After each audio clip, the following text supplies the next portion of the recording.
everybody in the movement project had already been told that they'd had all of the recovery they were going to get, and every single one of them, we've stood it on its head.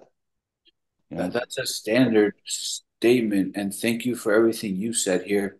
It was beautiful because it's like, how do you explain this? Why do you look at it this way? And also, something that it most commonly presents, and yeah, it presents it in all, so it presents commonly in all sort of theatres and environments, is that people tend to think that if it's related to physical skills, that they they have to put in no pain, no gain.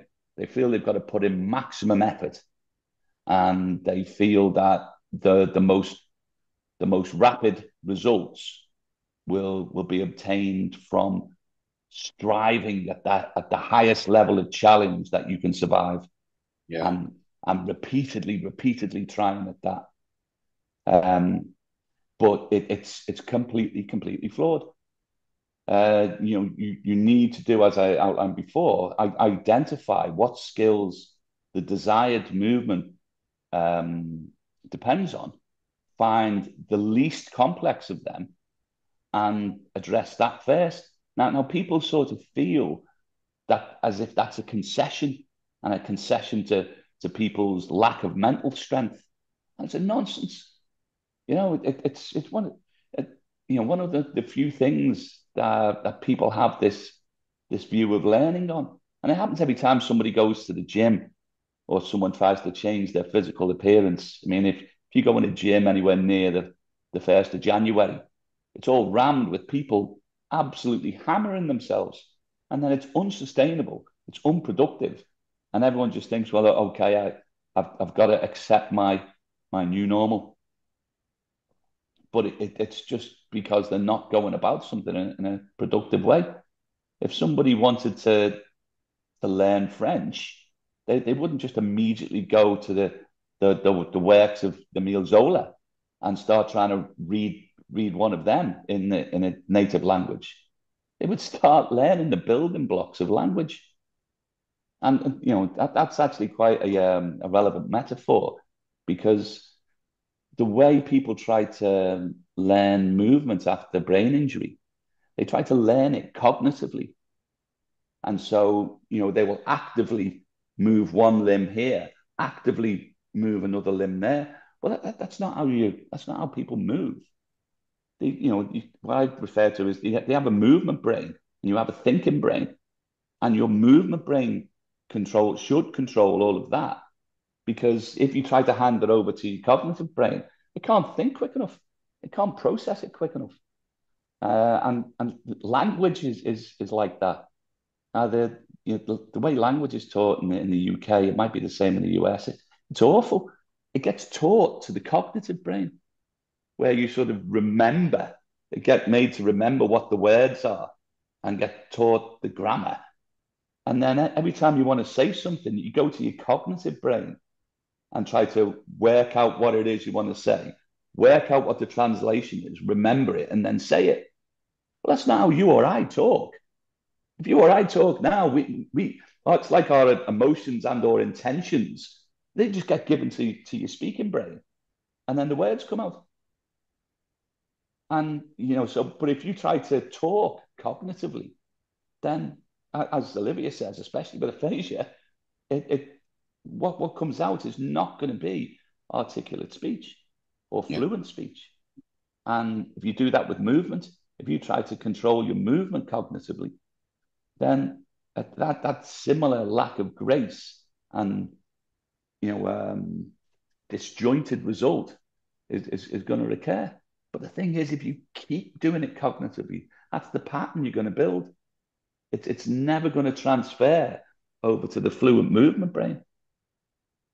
Yeah, yeah. That fluidity is a term I use as well, and it's hard to describe. But I think movement and body dynamics, or everything you explain at developmental level, is such at least we have the example of development to draw upon, and yet yeah, people are so resistant or um What's next, or I guess what's next for your project? Like, how do you envision Uh, this getting to more people, or is it just you're gonna keep doing what you're doing? I'm I'm working with yeah, I'm lucky enough to be working with someone who was previously my sort of online mentor, a Mm. guy Greg Cook, functional movement systems. Um, Long before he ever knew who I was, I was following his every word on with respect to movement quality and sports science training practices.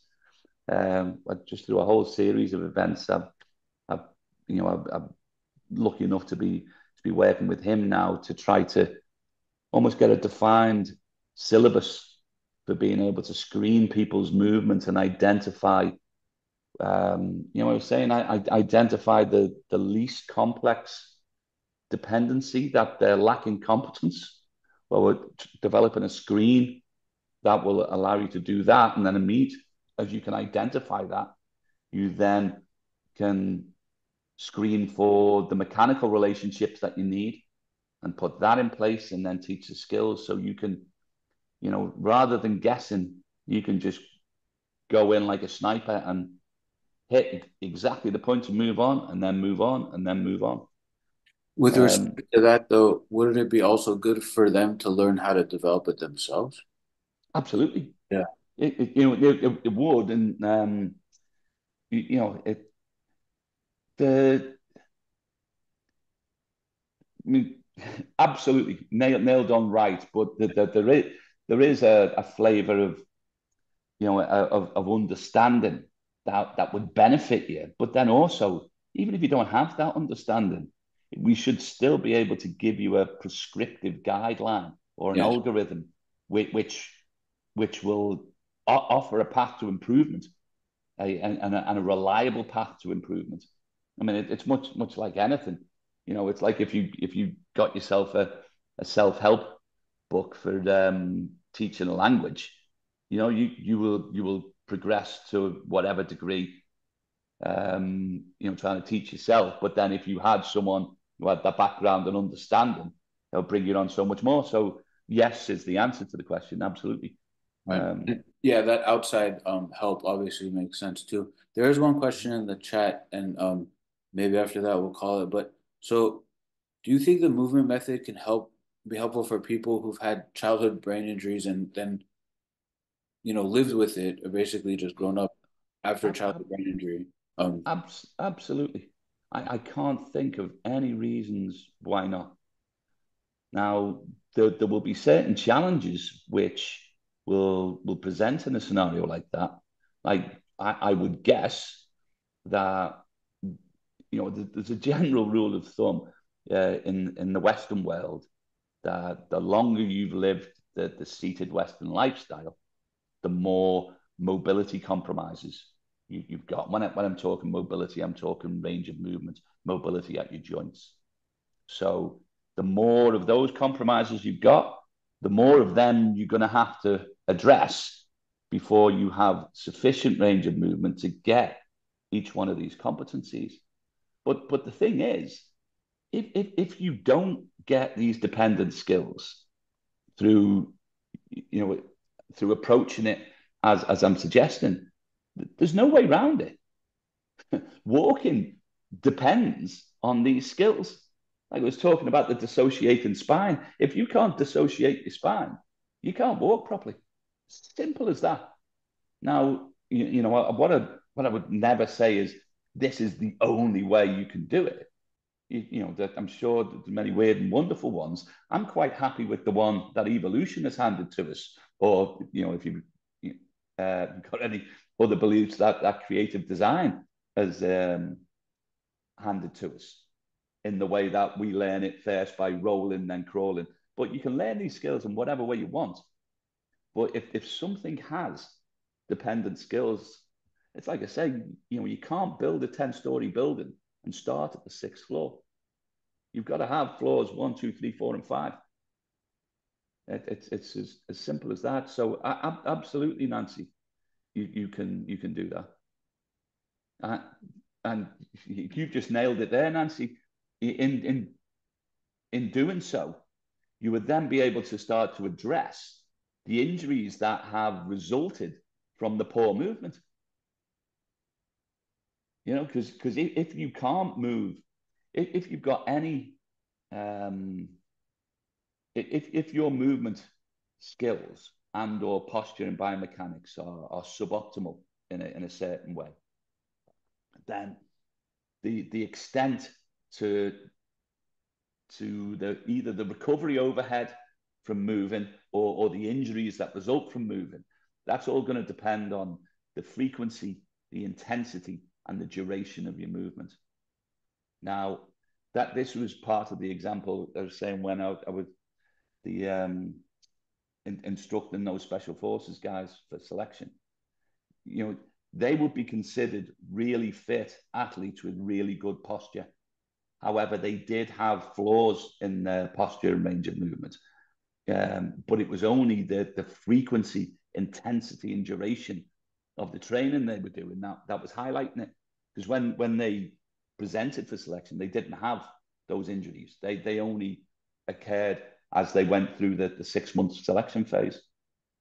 So, you know, it just depends on the nature of the challenge. So potentially your range of movement and posture might be sufficient for you to be able to walk, but then maybe running might result in injury. And so you then have to improve your posture and range of movement to a level that will sustain running, then one which will sustain frequent or long distance or fast running. You know, it's always a not so much a movable feast, but a dynamic one. I think being active also helps in so many ways, and you did Yeah. very Mm-hmm. clearly show that. And that's Yeah. yeah, there's And so much to this. Yeah.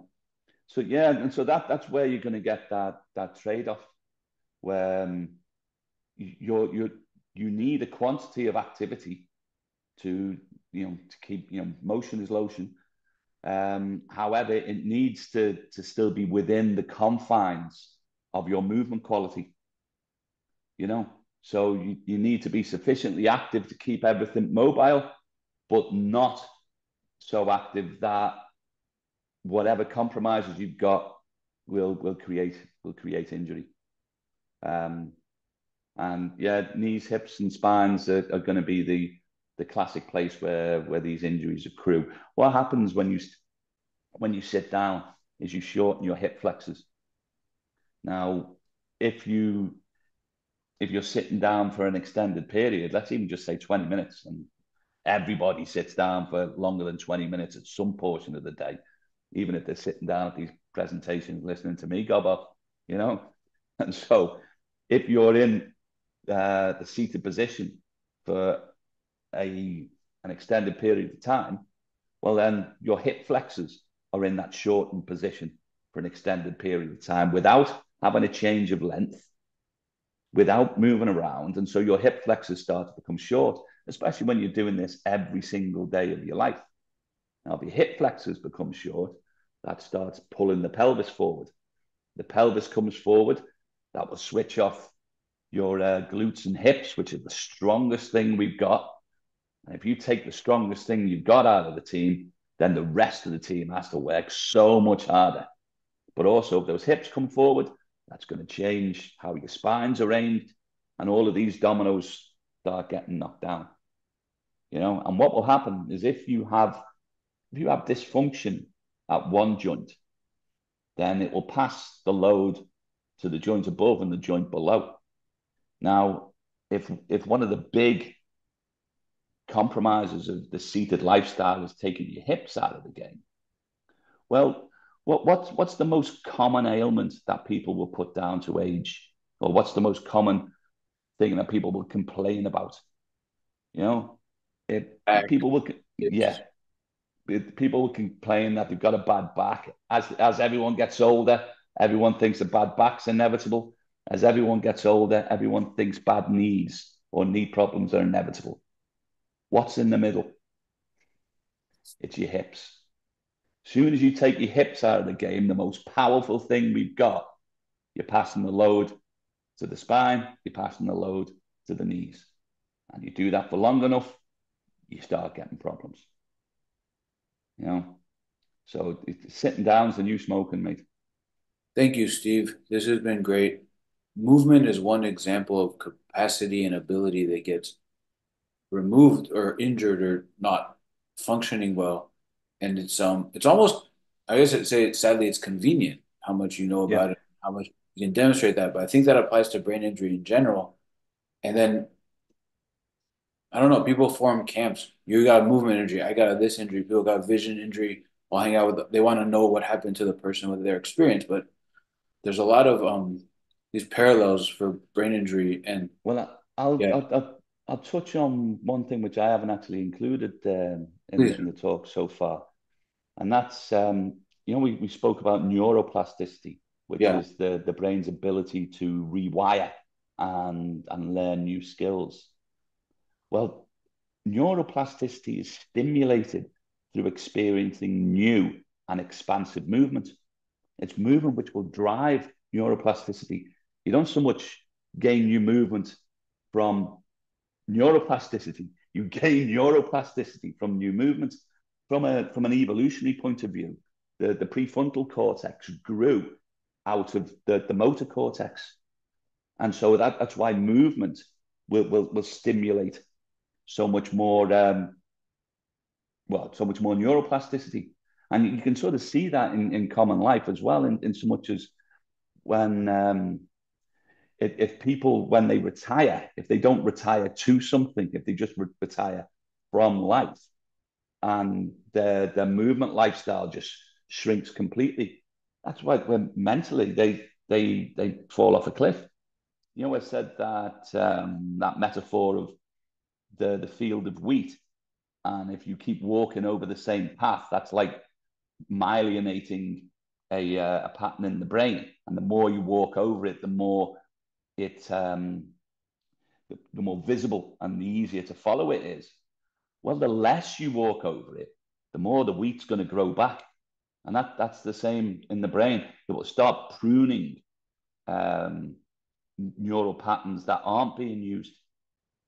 And so the pruning will go on all of the time. And if you're not stimulating neuroplasticity, then basically your cognitive movement, the whole shooting match just starts coming in on itself.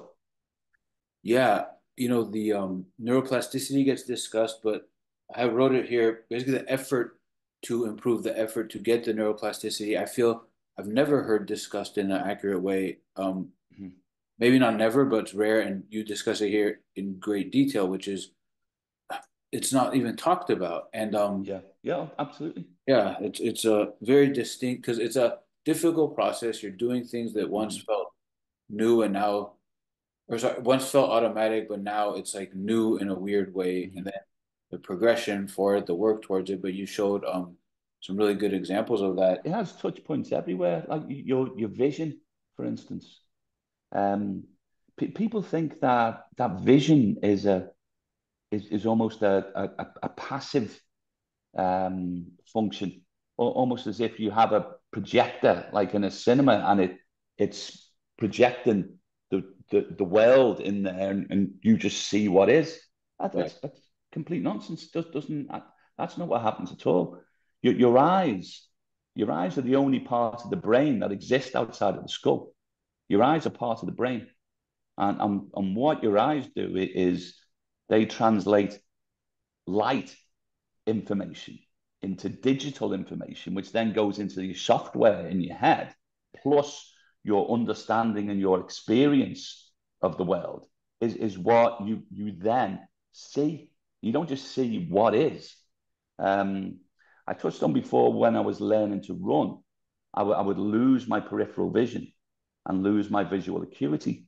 Well, about 50% of your brain real estate is dedicated to visual processing. But then also, as I said, as well, the interpretation, how your software um, represents to you what you're seeing is dependent on so many other um, aspects of the brain. So if you've got an inability to process or a compromise in your processing, then you'll have a compromise on what you see. An example of that is with the running, because I've got two things going on there. I've got increased processing demand because I'm moving dynamically in what is now a dynamic environment. Plus, I'm experiencing something called visual flow. The visual picture is not static anymore; it's changing, and so your brain has to process that, and it has to try to give you the most relevant and useful picture. Well, when I was trying to run, my processing couldn't cope with that. So shut off the peripheral vision. So that reduces the amount of information that's going into the brain. And then the visual acuity it went sort of, well, look, can't process the detail to give you a sharp picture, but I'll give you what I can, given how quickly it's changing. Now, that's nothing to do with me eyes. That's all to do with the software in there and its ability to process information quickly. And you know, the more and more every aspect of my recovery has mirrored my movement recovery. My eyesight, the restoration, my eyesight, um, restoring my ability to feel temperature in one of my hands. It's still compromised, but getting better all of the time. My speech, my airway management. I say my coughing has massively improved. Previously, I say I twice went unconscious through coughing fits, just caused by couldn't deal with my own saliva, But all of it has mirrored my movement recovery, which would be entirely consistent with the fact that new and expansive movement stimulates neuroplasticity, which can then impact anything and everything. And I add to that mirroring because I also agree with that framework. And in my experience, in the last talk I just gave, reality, the process with which the world around us is created inside of us and the way our brain predicts it, I believe I injured that and I couldn't understand it. And once I made sense of it, nothing about what anyone else made sense Mm-hmm. till I learned about those brain processes. And then for me, it's like, oh, that's what got injured in me, as well as the self, the nature of the self. And my plate extends almost from the midline to Yeah. right here. And Mm-hmm. the later talks in this series are going to be about brain systems that create self. That stuff's just being discovered in the last few years. That Yeah. gets injured in a way that kind of mirrors the restoration in a way of what you're describing, which is people are like, "Oh, you're crazy." I'm like, "No, I'm not. I had this experience and I know what I went through." So, Yeah, because there's aspects of vision which is sort of precognitive yeah. in so much that the the first things you see, or when I say see, what your visual processing deals with is tools and obstacles, and then shit that doesn't matter. It tries to sort it out into that, and it tries to put as much as it can into the shit that doesn't matter box. Because if it puts it in there, it doesn't have to deal with it or deal with it with as much intensive processing. You don't just see what is. It has to come through a filter of what your brain thinks is relevant, is important. I mean, there's a lot I can talk about on that, which I've had sort of direct experience with. No, no worries. I have the podcast. I call it Experiencing My Brain. It's basically experiencing my brain injury, and I try to really Yeah, focus on those things. So after I re-listen, I can come up with some questions for you. We can pick up the absolutely, mate. recording of that. Thank you, Yeah, Steve. This has been wonderful. And yeah. yeah, I'll put it out as two parts because I really don't want to cut anything out. Great. Likewise, mate. Yeah. Just couldn't be happier helping. Or what I'll put in as well, if anyone does want to Yeah. get in touch or have any questions, Steve.Cairns at resetrehab.com. Um, just send it down. And then also, if anyone would like to get into the movement project, it's entirely free.